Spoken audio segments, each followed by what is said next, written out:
زەخت و لۆدەنماوە کە لە ماوەی ڕابردوو هەبوو بەهۆی ئەوەی کە لە ماوەی ڕابردوو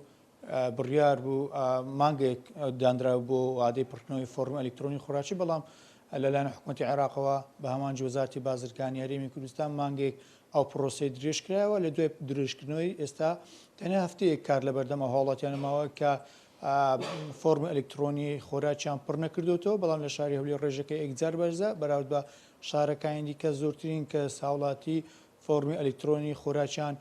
پڕکردوێتەوە بۆ ئەوی بزانین ڕێکارەکان چۆن بڕێ و چۆن لە ماوەی ڕابردوو تا ئێستا چەند هاوڵاتی فۆرمەکەیان پڕ نەکردوێتەوە بە شێوەی ئەلکترۆنی سیامان قادر بە ڕێبەری ڕێخستنی پسولی خۆراک هەولێرم لەگەڵا زانیاری وردور و باشترمان پێدات کاکسیامان بەیانی باش سپاس بۆ دەرفەتە ئەگەر باسمان بەوکەی ئەو پرۆسەی پڕکردنەوەی فۆرمی ئەلکترۆنی خۆراک لە شاری هەولێر لە ماوەی ڕابردوو تاوکو ئێستا چۆن بڕێوەچوە بەڵێ پرۆسەکە بە شێوەیەکی ڕێکوپێک بەس بەڕێوەچوو خەڵک بەشداریان کرد هەرچەندە لە سەرەتادا خەڵک شارەزاییەکی توی نەبوو بە ساردی بەڕێوەچوو بەڵام دوای ئەوەی کە لە کەناڵەکانی تەلەڤیزۆن و ڕاگەیاندن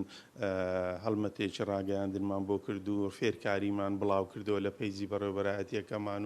و ژمارەی مۆبایلی تایبەتمان دانا بۆ ئەوی خەڵک پەیوەندیمان پێوە بکە و ڕێنوێنیان بۆ بکەین و ڕێیان پێ پیشان بدەین بۆ ئەوی بتوانن چۆن ئەپلیکیشنەکە پڕ بکەنەوە و پسوولەکانیان نوێ بکەنەوە بە شێوازی ئەلکترۆنی ڕێژەکەی ڕۆژ بە ڕۆژ بە شێوەیەکی زۆر باش بەڕێوەچوو لە کۆی 1,984,000 کەس کە سوودمەندن لە بەشە خۆراک لە پارێزگای هەولێر 1,555,000 کەس تا ئێستاکە بە شێوەیەکی سەرکەوتوو بەشدار بووینە و پسوولەکانیان نوێ کردیتەوە. ڕێژەکەی 78% لە سەدایە لە پارێزگای هەولێر بە بەراورد لەگەڵ پارێزگاکانی دیکەی هەرێمی کوردستان لە هەمووان زیاترە و ڕێژەیەکی بەرچاو و باشە. بەڵێ لە پارێزگای سلێمانی 175 لە دهۆک 168 بەڵام لە هەولێر 178 هەرچەندەوە لە ئاست خواست و تموحی ئێمەدانیە ئێمە حەز دەکەین تەواوی خەڵکی کوردستان بتوانیتن سوودمەندبی لەو بەشە خۆراکە و سەرکەوتوبی لەو نوێکردنەوەی. 2 میلیۆن هاوڵاتی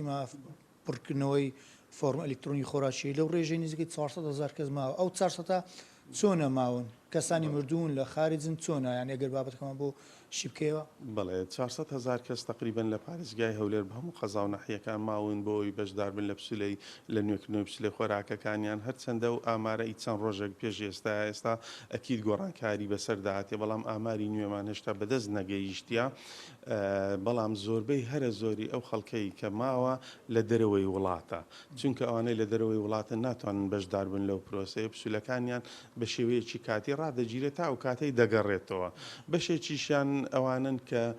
کۆچی دواییان کردووە بەڵام بە هەر هۆکارێکبی تا ئێستا وەفادنامەیان دەرنەهینایە یاخود پێویستیان پێ نەبووە بۆیە یاخود سەردانی بەڕێوەبەرایەتیەکەمانیان نەکردێ بۆ سڕینەوەی ناوەکانیان بەشێکیان ئەوانن کە مردون و یاخود بڵێن کۆچی دواییان کردێ و نەسراونەتەوە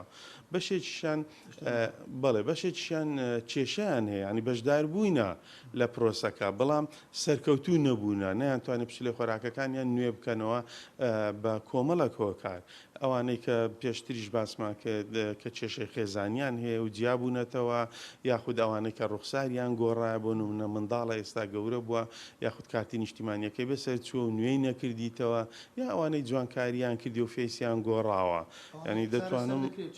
بەڵێ بێگومان ئەوانە سەردانی بەڕێوەبەرایەتیەکەمان دەکەن ڕۆژانە خەڵک دێن ئەمە بەڵگەنامەکانیان کۆپی دەکەین لە کارتی نیشتیمانی کارتی زانیاری پسولەی خۆراک و فۆرمی تایبەتمان هەیە بە کێشە خێزانیەکان بە کێشەی ئەوانەی کە بە ساڵات چوان و خاوەن پێداویستی تایبەتن یاخود ئەوانەی کە پسولەکانیان بە هەڵە حەجب دەکەن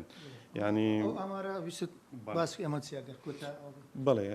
بۆ نمونە ئەوانەی کە کێشەی خێزانیان هەیە تا ئێستا 204 کەس سەردانی بەڕێوەبەرایەتیەکەمانیان کردی و نووسراومان بۆ کردینە و ڕەوانەی بەغدامان کردێت بۆ چارەسەرکردنی کێشەکانیان ئەوانەی کە بە ساڵاس و خاوەن پێداویستی تایبەتن بە تایبەت ئەوانەی کە نەخۆشن وەکو ئۆتیزم و داون و ئەوانە 161 کەس سەردانیان کردین نووسراویان بۆ کراوە ڕەوانەی وەزارەتی بازرگانی فەرمانگەی پلان و بەدواداچوون کراوە. هەر ئەوانەی و هەروە ئەوانەی کە فەیسیان ناخوێندرێتەوە 191 کەس سەردانیان کردیە و نووسراویان بۆ کراوە و چاوەڕێی ئەوەی کە وەڵامەکە بێتەوە و ژمارەی تەلەفۆنەکان نیشیان لەسەر فۆرمەکە تۆمار کراوە بۆ خۆمان پەیوەندیان پێوە دەکەین بۆ ئەوەی کارەکانیان بۆ ئەنجام بدەین. دەستان خۆش سپاس بۆ زانەکان سپاسان دەکەم.